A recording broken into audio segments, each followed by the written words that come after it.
এখন বিশ্বাস করেন, আমাদের বাংলার মাটিতে ধর্মীয় অঙ্গনের শিরক আছে, কবর পূজা, মাজার পূজা আছে না?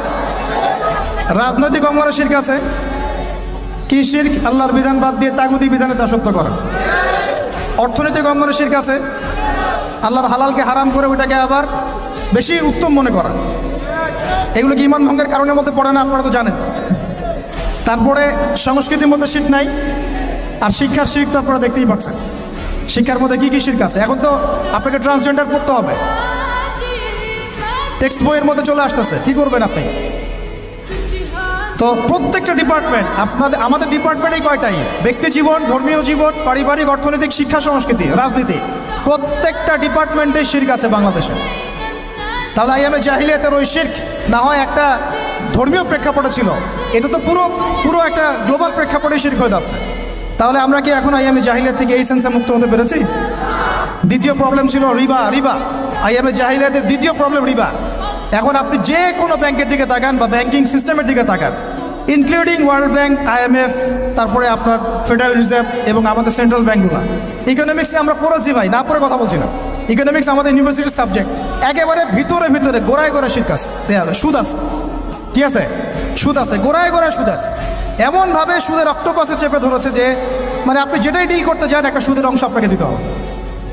পশ্চিমাদের কাছে আপনি লোন নিতে চান, বিনা সুদে কোনো লোন তারা দিবে না। বরং আমরা দেখেছি খোরাসান স্বাধীন হওয়ার পরে তাদের যে রিজার্ভ ছিল ওটা তারা জব্দ করেছিল। আর আপনারা তো অনেকে জানেন যে তারা এখন কারেন্সির দিক থেকে অনেক উন্নত হয়ে গেছে।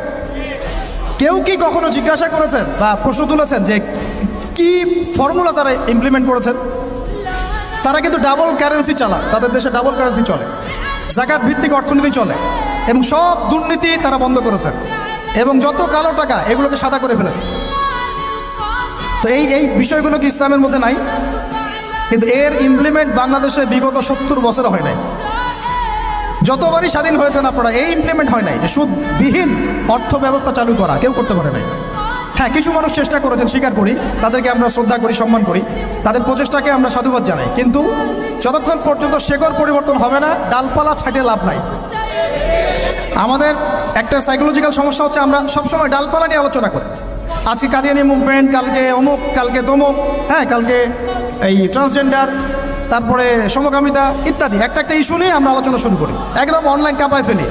কিন্তু ডাল যদি ছেটেও ফেলেন, শেকড় যদি পচা থাকে, ওই শেকড় থেকে কি আপনি বিশুদ্ধ কোনো ফল পাবেন?